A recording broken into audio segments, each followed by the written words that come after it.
Food and Wine Insider is a weekly look at a $1.5 trillion industry touching every American. Devoted to the business of purveying food and decanting wines, Food and Wine Radio is a unique program highlighting not food recipes or wine vintages, but how to make a profit while satisfying America's palates. In this competitive but highly rewarding sector, many men and women have made profits while fulfilling a dream. Food and Wine Insider is all about better managing any business involving food and wine. Each week, your co-hosts sit down with successful restaurateurs, food mavens, winery vintners, store owners, food suppliers, and other leaders in the worldwide industry that centers on foodstuff and wine. In frank give-and-take sessions, guests and panelists talk about the business of bringing healthy and pleasurable foods and wines to others. Your Food and Wine Radio host are Ann Daw, former president of the Specialty Food Association and a longtime food executive who has held senior positions both here and abroad with Kraft Foods and Philip Morris. Don Mazzella, a nationally known business commentator. On each show, they invite leaders of the world's culinary and wine industries to share the secrets of their success. Visit us at foodandwineinsider.com. Our next guest, Ann, is Maruska Passeri. She's the communications manager of the Montefalco Consortium. Welcome to the program, Maruska. Thank you. Thank you. First, for our audience, please tell us what the Montefalco Consortium is all about. Yes, I was born in Montefalco, and here it's easy to get involved in the world of wine. I did it, first of all, for passion. There is nothing more beautiful than turning your passion in your work, no? And the consortium, I coordinate all the activities about promotion, protection of Montefalco DOC and Montefalco Sagrantino DOCG wine. And I'm going to turn it over now to you. Okay, thank you so much. Maruska, wonderful to have you on the show. Can you talk a little bit about how long the Montefalco Consortium has been in place, what it does, and why its work is so important? Yes, the consortium was born in 1981, and when there are only few wineries in Montefalco. Today there are about 74 wineries. The role of the consortium is to coordinate the production and guarantee the quality of Montefalco wines. As well, we work to prevent abuse and the regular use of the denomination. The increase of the cellar in the last 10 years is very important for the promotion of Sagrantino because our production is very limited. We produce only 1.5 million bottles of Sagrantino and about 2 million of bottles of Montefalco DOC. We are very, very small denomination. We are very young, but our production have a strong passion for their wine and for their territory. That is Umbria, Montefalco. Now, I looked you up on the map of Italy, and it looks like you're north of Rome and south of San Marino, and you said within that small space you have 74 wineries. Is that correct? Yes, we are on the center. We are in Umbria, and Umbria is called the green earth of Italy, and if you have the map, you understand why. Okay, and what does it mean to have the Montefalco Consortium trademark on a brand of wine? Our denomination don't prohibit the use of the trademark on the bottle of wine, but they can use on their promotional material, for example, on the websites and booklets. The consortium logo, for sure, is an added value of the guarantee of wine because our member is under our direct control. For companies that are not a member of the consortium, that use the consortium logo without the permission, we invite them to remove the logo and join the consortium. You said that the consortium is, and the area, the Montefalco area is very little, and we are 231 members That's included 59 wineries that are a member of our consortium. We represent over than the 80% of certificate production. And the Sagantino area is a small area, and there are an excellent relationship between the consortium and the companies. So that must take quite a bit of doing to be sure that people are following what your expectations are to have that denomination. Is that correct? I mean, is that something that you do, that you actually go and you check with each of the members, or you check even to be sure that a non-member isn't using it? How do you manage that? Yeah, it's a strong work, but it's most easy if they will become a member of the consortium, no? Because it's very important. It's a part of the consortium to promote our wines. Mm-hmm. Okay, and let me talk a little bit about international wine market. How do you think that the market for international wines is evolving? What's happening? Where are you seeing more people interested in wine? Obviously, the U.S. is a big wine consuming country, but where else do you see international wines introducing their products? But the wine market is now looking for new product, no? Something unique and different from what the consumer has drunk until today. The market today search wine like ours, I think, unique and indigenous, that represents the territory where they born. I think our wines is something very, very different. Is an experience to drink. Okay. And let's talk about the U.S. market. What do you find is the biggest challenges to doing business in the U.S.? Our challenge in the United States is to promote the uniqueness of our wines that are the expression of our wonderful territory. Umbria, in fact, is called the green earth of Italy. Our wines are becoming popular day by day, the American people. Do you know that our Sagantino is very rich in polyphenol and good for it? No, tell me about some of the key brands that are in the U.S. market from the consortium. Yes, it's a very, very, very important thing. This. So some of the brands that you've brought to the U.S., is it the consortium that brings them to the U.S., or is it the individual vineyards have imported the wines to the U.S.? The consortium is a group of wineries. The consortium represents all wineries in Montefalco, and we are when we promote our wines, we promote for the wineries. And okay. It's important that you consider all wineries when you see the logo of the consortium or when you see the consortium name. Okay. And so, sure.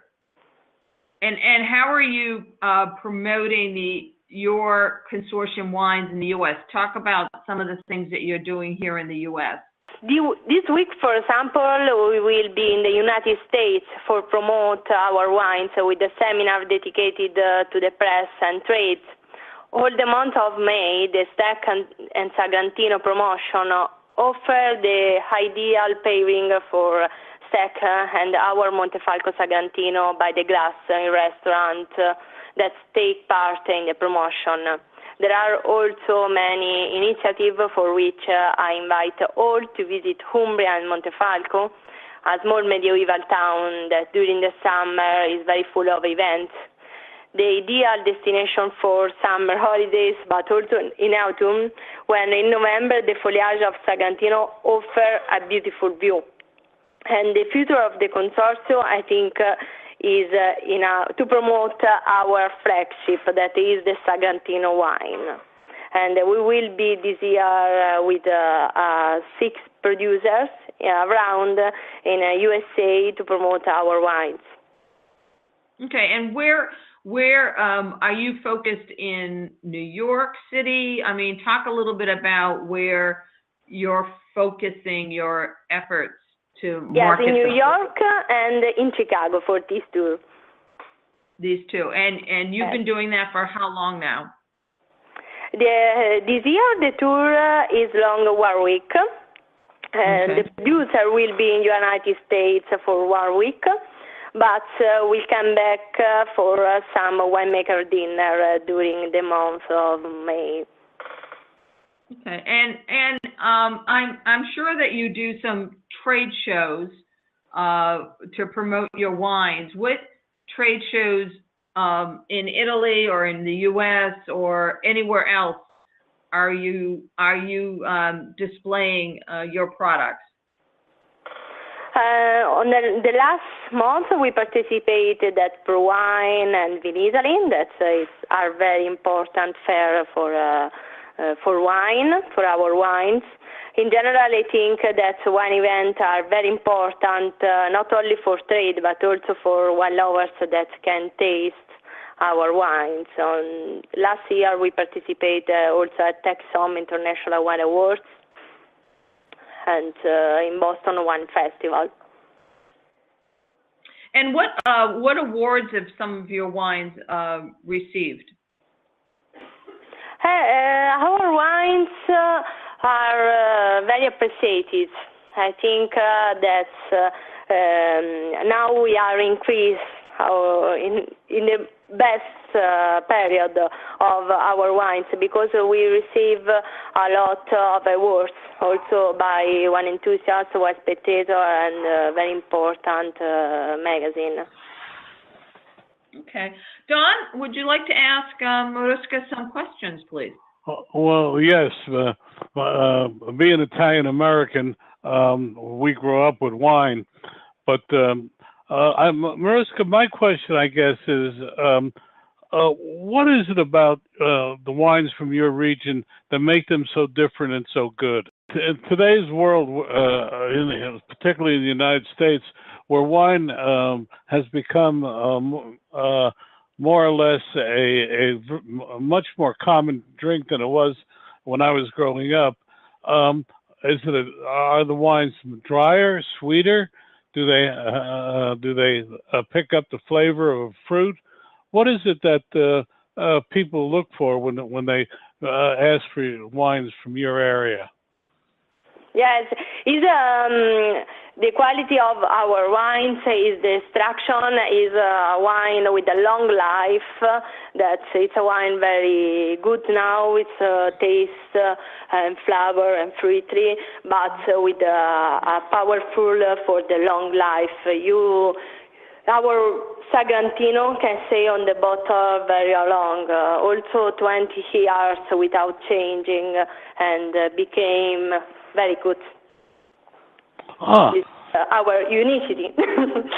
I'm going to ask one more question since I'm not a wine drinker. I know Anne is much more of a connoisseur than I am. But when you go into competitions with your wine, where do you try to set them up in a competition? No, our Sagrantino is unicity. We haven't a competition because it's very unique and the maximum expression of our land. It's between the most important wine in Italy.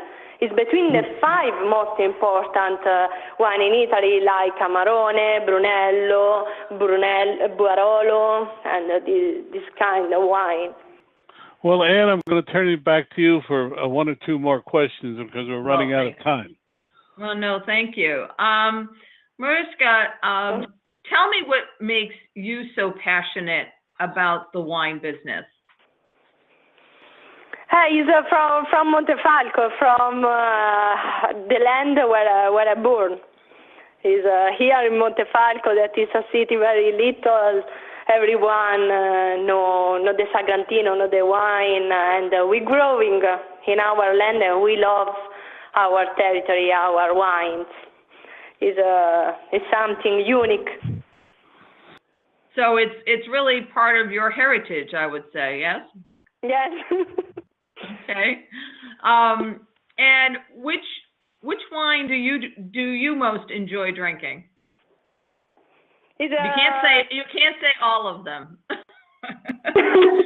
You need or drink Sagrantino, or if it's not successful, you can come in Umbria, because it's something very unique to see and to live. Okay.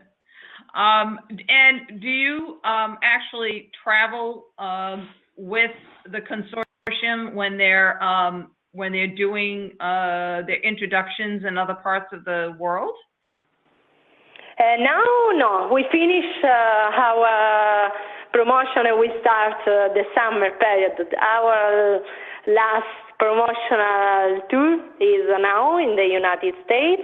I will be there with the producers, and we will start our foreign country promotion in October, when we finish the harvesting. Now we stop for the summer, because in Montefalco is very rich of events, and we wait people come in our land. I'm curious about something, and I didn't have it on my questions that I sent to you. Do you think there is a big opportunity for Italian wines in Asia, or are you already selling in parts of Asia?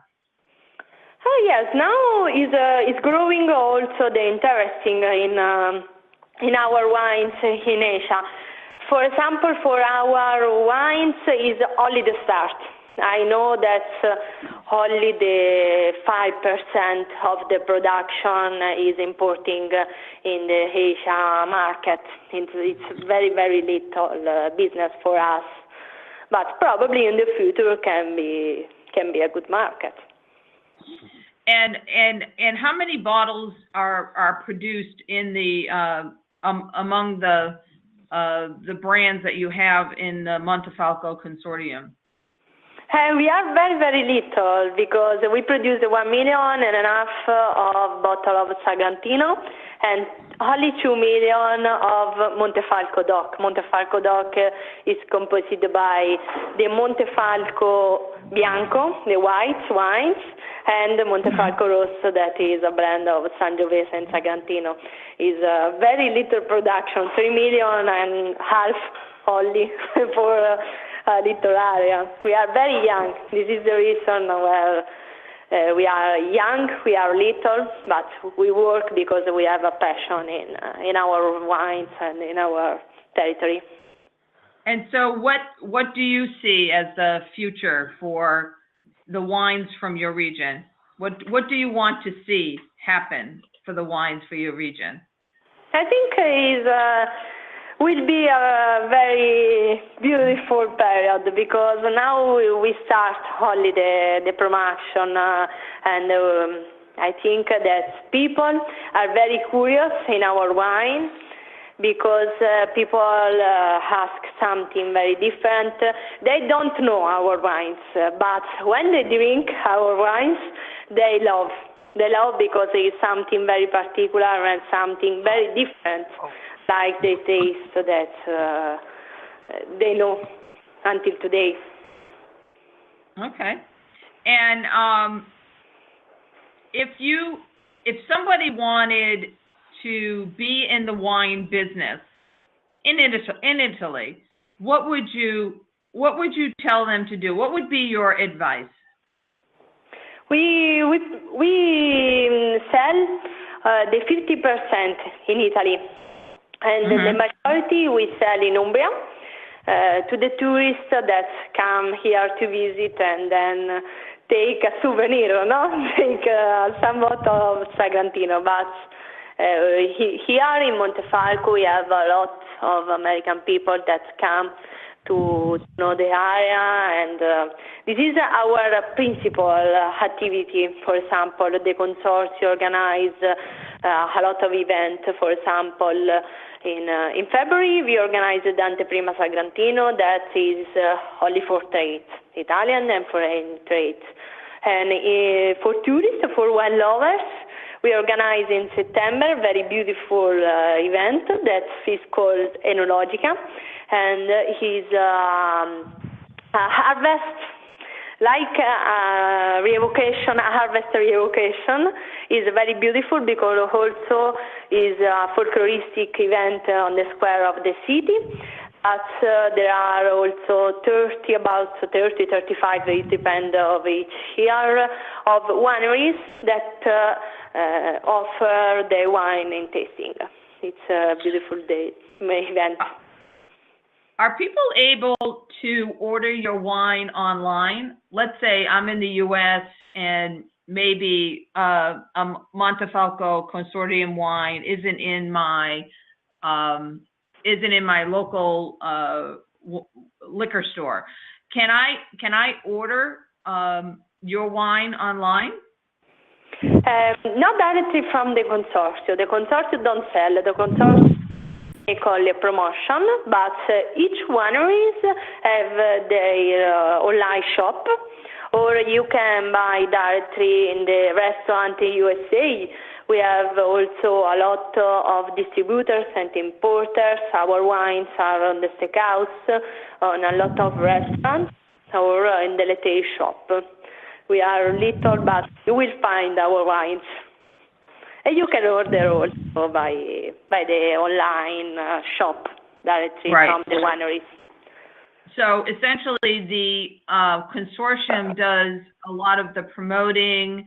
They monitor that the wines comply with production. They make sure that there isn't any abuse or irregular use of the denomination.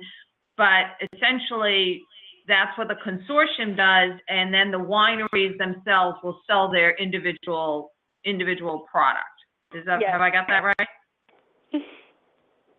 Okay, wonderful. Don, do you have any other questions? Yeah, go ahead. I have a lot of questions. Unfortunately, we've run out of time. So I guess Maruska, do you have a website that people can reach the consortium? No, from the consortium you will find all the information. You can't buy directly the wine. You can find information about our wines, and you have also a list of members of the consortium where you can see each website and of wineries where you can buy wine directly to the wineries. So will you spell it out? Would you say it again for our audience? Yes, thank you. No.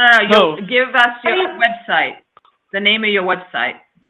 Is www.consortiummontefalco.com. We'll have it on our website, foodandwineinsider.com. We'll have a link to that and more information about Consortium Montefalco. Maruska, thank you so much for being with us today. Thank you, and I wait you in Umbria. Yes, I would love to be in Umbria. It is a beautiful part of Italy.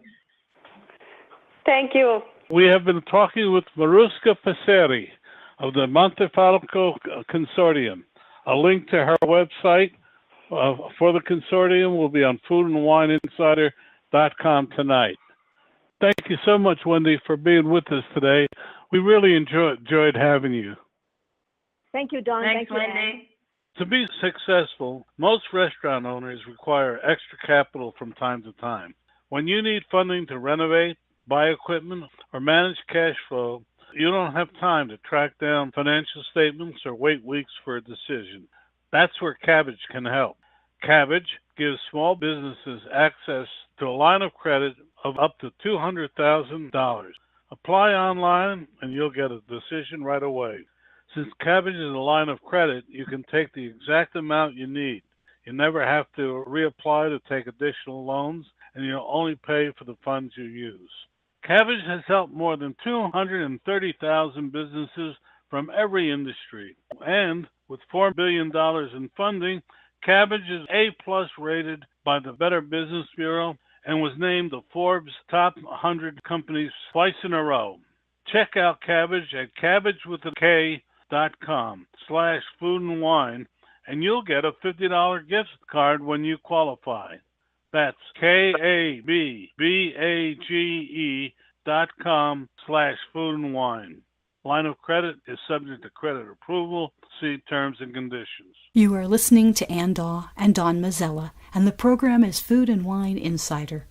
If you have a question or know someone you think our listeners should hear, contact us at foodandwineinsider.com. Remember, our programs are heard every Wednesday and Saturday on this station via amfm247.com or on iHeartRadio, as well as Roku Television. You can listen to past shows at foodandwineinsider.com. And our next guest is Wendy Chan of Definity Marketing. Wendy, welcome to the show, and tell us a little. You. Really, welcome. Now, tell us a little bit about your background and a little bit about your company, and then Ann, you take it away. Well, thank you very much for this opportunity to join you guys. I started out my career in advertising, and you may relate to the heydays. In the advertising world, we're on top of everything, and I happen to have a lot of food clients. I joke that I love food and food loves me back, and they tend to come to me, from chocolate to dairy products to canned beverages, and then, the new thing was at that time, like frozen food. So we had fun with a lot of these clients who just came to us with a finished product, eager to push into the market. Everything else, was like, very standard.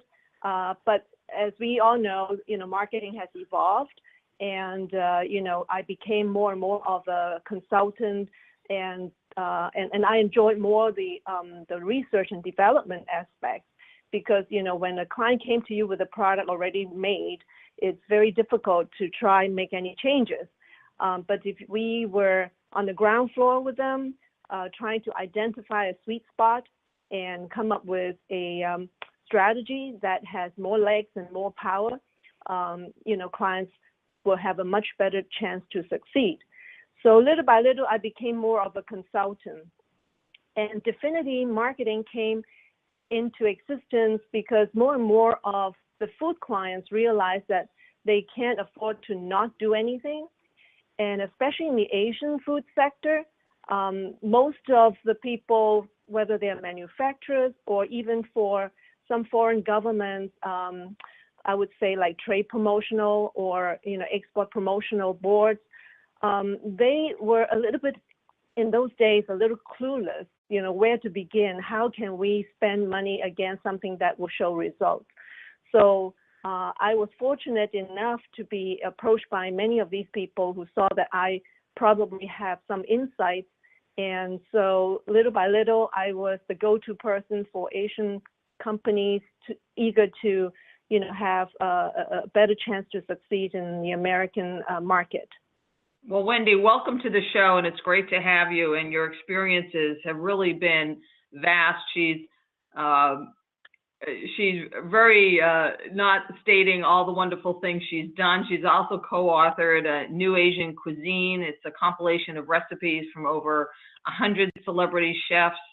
So her passion about food and cooking and gardening has really followed her through her career, and that's why it's so terrific to have you on the show today.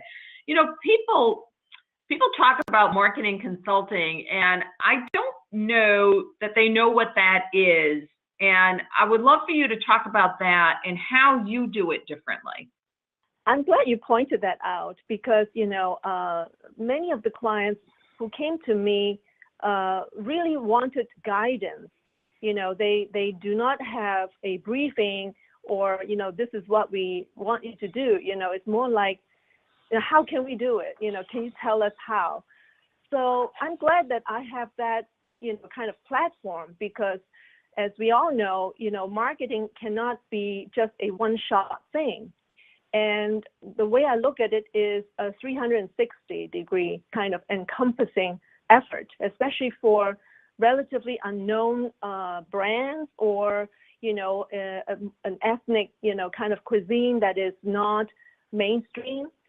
So the way I look at it is we have to touch many different sectors and key influences and opinion leaders, all the way from approaching it from like educating the next generation of chefs to food writers, to producers of food shows, to people who are distributing and retailing. So it's very encompassing, and I see it as my mission because I don't want it to be a one-shot thing. Nobody can succeed with just a one-time, kind of marketing campaign. You need to have, all the P's working for you. You have to have the right distribution, the right pricing, the right packaging, then the right promotion, and of course, the right team as well.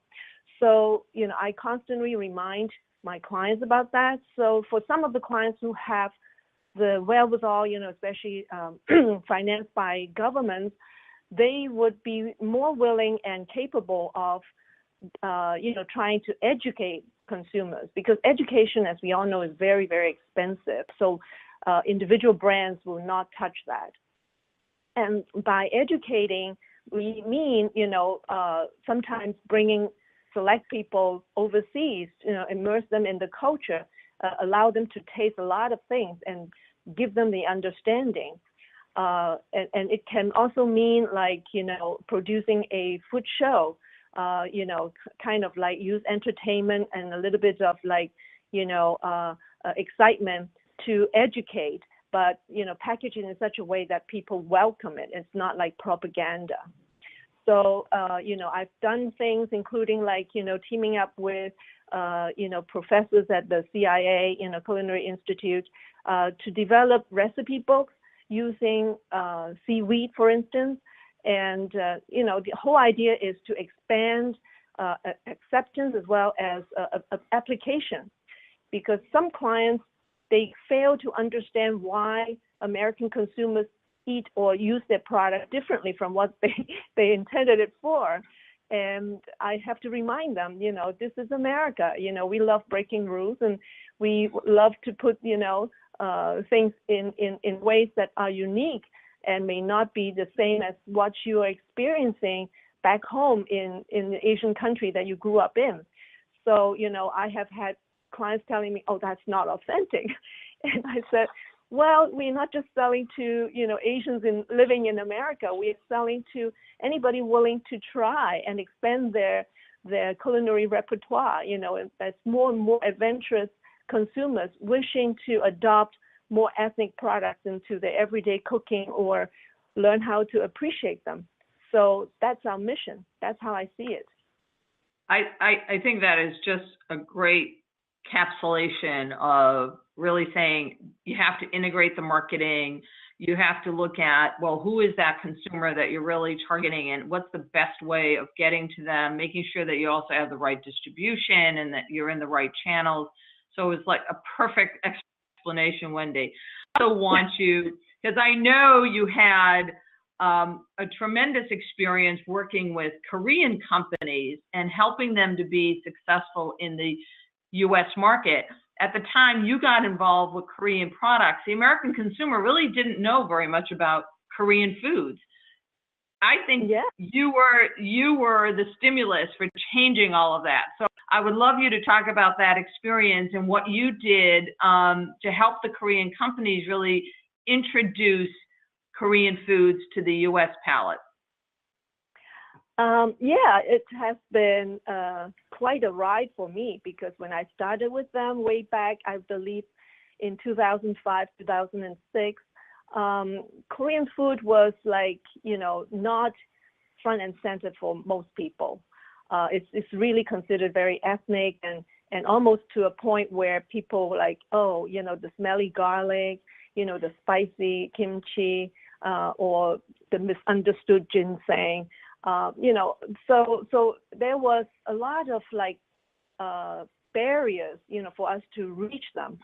So I managed to convince my client that if they allow me to, do something more fun and not adhere to the traditional way of, taste test, just pushing the free products for tasting, or even like, the authentic way of preparation. I said, if you give me the bandwidth to try something new, I think we have a chance, So among the many things we have done is like, identified some up and coming, really talented chefs who have a voice and also commanding kind of attention grabbing characteristics. Like, those days, star chefs were not as a dime a dozen these days, And I remember going to the Chicago show, the fancy food show. We brought along Roy Choi, and we said, okay, this is going to be a very interesting tasting, and he created kimchi quesadilla, and certainly people were so curious. This is like, what? This is not your traditional Korean food, and that was like a defining moment in my opinion. People started lining up. People were like, wow, this is so awesome. And then their impression of kimchi has changed. And, Roy Choi, of course, has gone on to, becoming very successful, the Kogi barbecue. And then he was really, doing a lot more. The good thing is that he's not just telling people this is Korean food. He said, this is my food. I'm just, incorporating my heritage, what I do know, with something that I know you like. So there is a process of, being like translated to the American public, not just telling people this is how Korean grandmothers make it, because that has no relevance. So that was one, key moment in my opinion. So from that point on, people were curious and interested and willing to taste Korean food beyond kimchi. And, since then, we also have partnered with many more great chefs who saw it as an opportunity to show off their heritage, but in a modern way. I think that's such a great story. I even remember meeting one of the legislators who was actually had a Korean background, and being at a tremendous event that was about having Korean food, and that it was being served on the street so that people could really experience Korean food. This was in New York City. And I think all these things sort of bundled up to getting people to say, oh, Korean food is something like different, and it fits, and it's delicious, and it's something I want to incorporate into my sort of meal plan. So I think you did a lot to sort of bring that culture and that cuisine to the U.S. When I think about other countries bringing foods to the U.S., in the fancy food show in New York, we had many, many companies from overseas who would show their products and hopefully get others interested in buying them. But what are the key challenges in bringing foods from overseas to the U.S.? Specifically, what are the regulations that are really critical to pay attention to? Many of the products that came from, and I'll speak about Korean food first, came from Korea. They were oftentimes in the early stages of being ready. Many of them are not ready for the American market, but they wanted to have a chance to, test it, to see what feedback they will have from buyers. And so, I often push for a more curated show at the fancy food show, because I said, then it's a much better, compelling story for me to get more people interested and come, versus like a department store, you have to figure out yourself, walking down to so many aisles, and, and I joke that, you pass the free tasting, and by the end of reaching the end of that aisle, they forgot what they ate already. So, it's not impressionable enough. And oftentimes, When they are not ready, they may not even have the proper, labels, even translation. And sometimes it's just the ingredients being named differently that Americans are not familiar with. So those were some of the challenges.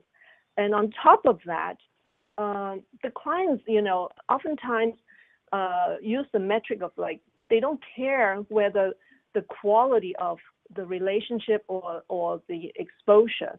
They just count how many heads, how many people came by, how many buyers actually registered, how many press clippings we have, as opposed, a deep digging of, how far we have gone in terms of getting people to like us and accept us and be excited about the product. So that was like a dual thing for me, because I have to satisfy what they wanted me to do, but I wanted to go beyond that. I always set a higher goal.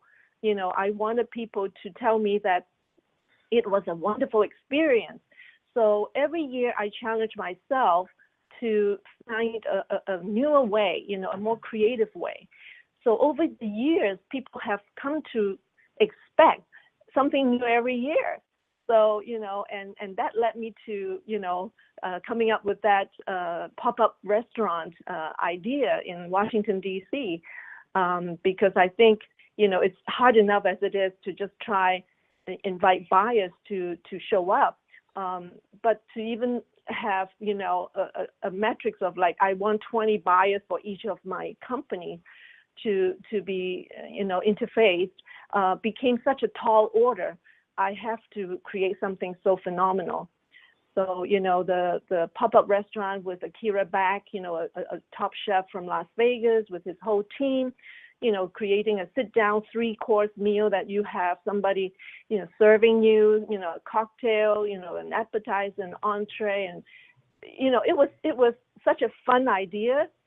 People really wanted to be part of that and experience that. So that was like the talk of the town and had tremendous feedback. So all in all, I think, the message is important, but how you package the message is also very important, especially in light of so many competitors out there. It's such an international show, the Fancy Food, that people are curious about so many, it's like an array, overstimulating, kind of sensory overload situation. How do you stand out? How do you remain to be remembered at the end of the show? And how people take away something that they feel they have learned and appreciate. Yeah, so I think in terms of companies that want to do business here in the U.S., I think you've highlighted a couple of key things. You have to have the right packaging. You have to have the correct nutritional information. You have to have your UPC codes. You need to know if there's any import issues or any import duties. And I would say one of the things that I've always found is you really need people on the ground in the U.S. You can't just sort of say, okay, I have this great product and I'm going to import it and the distributor is going to, get it into the market and my job is over. You really have to do all the things that you're talking about, which is marketing the product properly and bringing it forward so that there is turn, there is, wanting to have more of the product. When you think about some of the biggest lessons learned from your experiences, and you could talk about the Korean foods, you could talk about any other products that you worked with. I would love for you to share with our listeners any big lessons learned as you said, wow, I think that was something that I will take forward. I have to say, I have mostly, been driven by passion and purpose. So if clients come to me with something very standard, that is like, telling me, do this, do that, I just want this, that, I typically would not get excited or would turn it down. And because, I feel my reputation is such that I really want to be partnering with a client. I'm not just taking orders from a client. I wanted the best for it, and it's like my child, So I have to feel that way, strong enough before I would even venture to, say, okay, let's do something. Of all the products, I think, there are products that are everyday that, it's easier to incorporate and adopt by Americans. Typically, for instance, something that's like a pasta, noodles and stuff like that. It's so easy to understand and so easy to eat and enjoy in any which way. So, I had a client that is a domestic client, but, manufacturing noodles. And it's amazing how many varieties of noodles, they can churn out. And so it's a very interesting, kind of like platform. And from there, they have advanced to dumplings and other things that are pre-made and frozen. And so, we are talking about partnering with a client who started a company some 20 plus years ago with the same kind of passion. And that passion has lasted. He told me that, he was a foreign student in America and missed his hometown food, and wanted to fill that void by creating something that is familiar to the palates of these Asians who are homesick, so to speak. And that's how he started and grew the company. So and I feel that, the success that he has enjoyed came in part because of his insight into the market, as well as, his ability to adapt and evolve. So I have to say, food clients coming into America, they may see the need of adapting. You can't just say, this is the product everybody loves in Asia, and here you go. You may need to have a different version. Sure. And one common mistake that many clients have is like, they don't care if they can be slotted. They say, oh, it comes in 5 packages. Who needs 5 packages? You can't even get 2 into the market. So sometimes it's a lack of data, a lack of understanding of how the system works, and a lack of insight into the consumer practice or use of the product, especially ethnic products. I say, Asians may cook the Asian style every day, but for a mainstream consumer, it is part of their rotation, so they can't use up that product so quickly. So, giving them a huge Costco-sized jar is not going to help them. We need to stop a moment to hear from one of our sponsors. Dan Perkins here from Recalculating.biz with your featured book. I want to tell you about a recent interview I had with Bob Bethel, a turnaround specialist with lots of success in small business. Bob's new book is Strengthen Your Business, Fail-Proof Strategies for Small Business. He tells us of his life successes and failures that have made him and his clients so successful. Over the years, Bob has brought 77 companies back from the brink and changed them into thriving, profitable businesses. His energy is amazing, and at 74, he proves that you can still have a great deal to give others if you just try. His suggestions are easy to understand and very helpful. One insight struck me was that most companies do not have a plan. The old Chinese proverb says, if you don't know where you're going, then any road will take you there, is true today. Bob Bethel's book, Strengthen Your Business, can be found at Amazon.com or can be ordered at your local bookstore. This has been Dan Perkins with your Recalculating.biz featured book. You are listening to Ann Daw and Don Mazzella, and the program is Food and Wine Insider. Don, I wanted to see if you had any questions before I continue. Well, why should I interrupt such a great flow between the two of you? Okay, that's awesome. Wendy, what's been your proudest moment? My proudest moment, I have to say that, being a non-Korean, I've been able to work with the Korean clients for as long as I have, has been kind of unusual, if not an oddball. and I see why I remain so effectively is because since I didn't grow up with that culture, I see it as a, more in a more objective light. And also in their culture, it's very hierarchical. So, if a client says something, all the subordinates have to pretty much, agree, and they rarely would like to, kind of contradict anything that their superiors would say. But I have the liberty because I'm not in, a Korean. I position myself more just as a professional that they hired, and I made it clear that I speak my mind and truthfully. It's for their benefit and their best interest. So I can actually get away with more. So oftentimes people question, you're not Korean. How come you're doing this? And I think I have the benefit of being non-Korean in advising a client who would typically expect, consensus from, the whole team.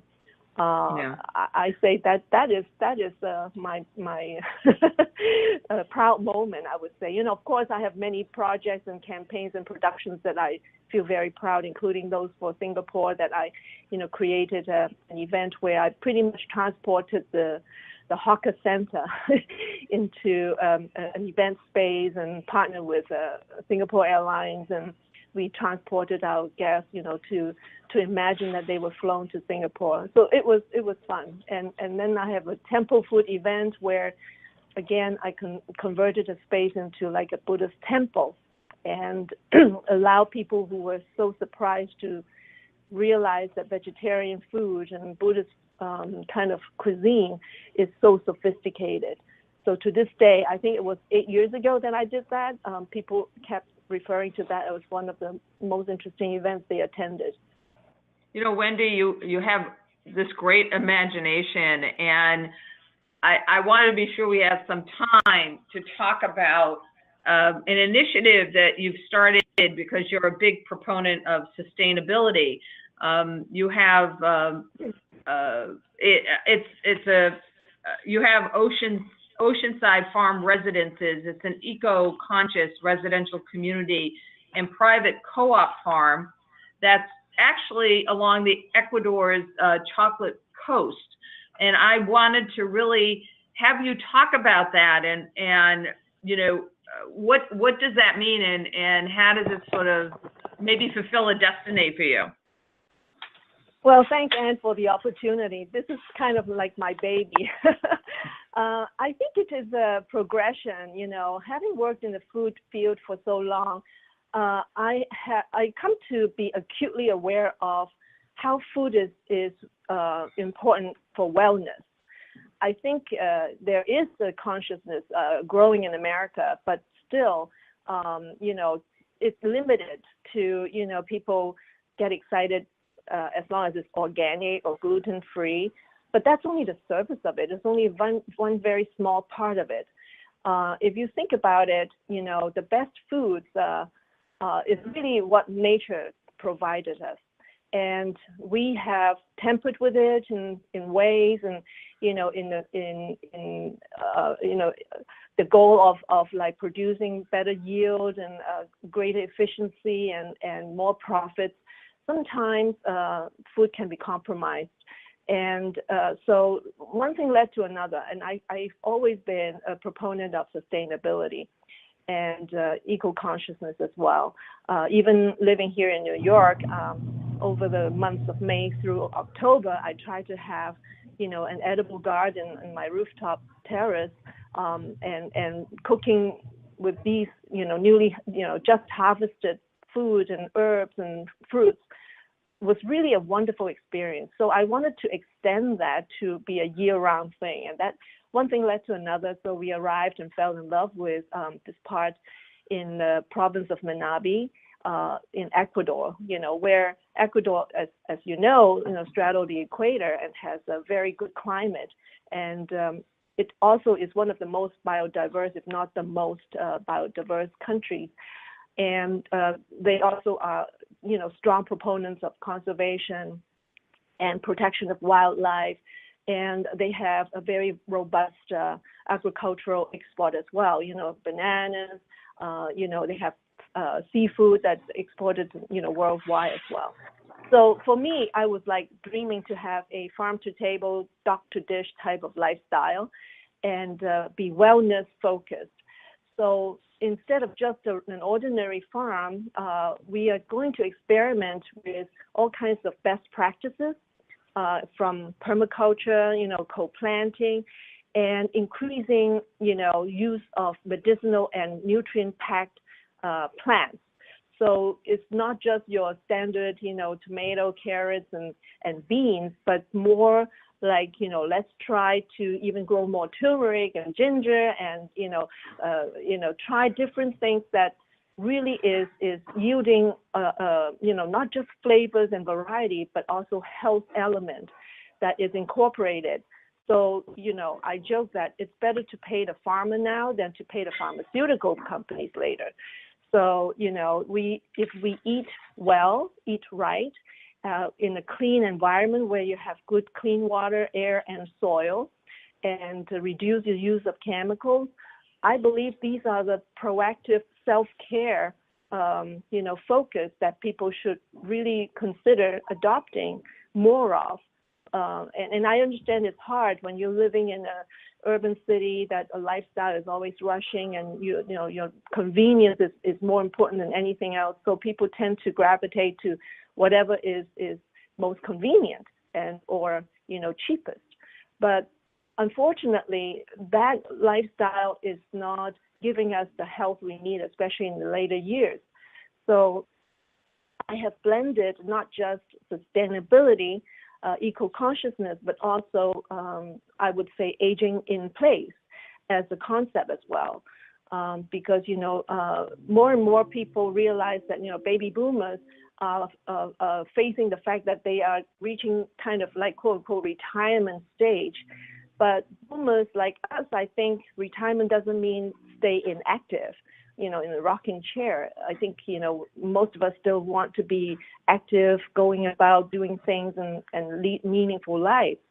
But, when people's health becomes a problem, when they have to be institutionalized, then, it's hard for them to pursue health and happiness.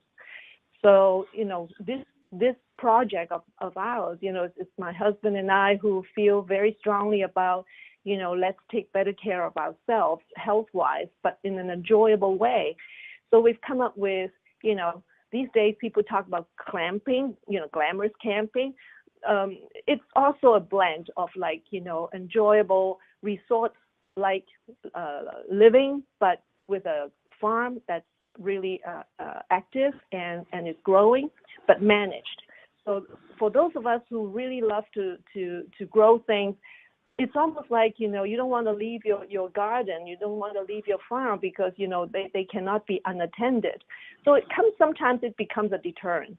And that's the reason why we said when we have a co-op farm, when it's managed properly, so when we are traveling or going to do other things, the farm is still in good shape. Partly why we chose it to be this the end of. Hey, Wendy, I'm sorry. It's a fascinating story, and I think we should all move to Ecuador to Oceanside Farm residences. But I think we're going to have to end this wonderful discussion, and I'm going to turn it back to Don for some closing comments. We've been talking with Wendy Chan. She's of Definity Marketing. A link to her website will be on foodandwineinsider.com tonight. You can also hear this program and all other past and future programs of Food and Wine Insider.com Insider on Insider foodandwineinsider.com. Wendy, your website for people? Well, for the Oceanside one is oceansidefarms.com. And that's sort of my current front and center focus. And you can reach me there as well, or definity-marketing.com. Thank you so much, Wendy, for being with us today. We really enjoyed having you. Thank you, Don. Thanks, Thank you, Ann. Wendy. You've been listening to Food and Wine Insider with Ann Daw and Don Mazzella. Want to join us on a future show? Contact us at foodandwineinsider.com. Until next time, have a passion for food, wine, and profits, and think of our program, Food and Wine Insider.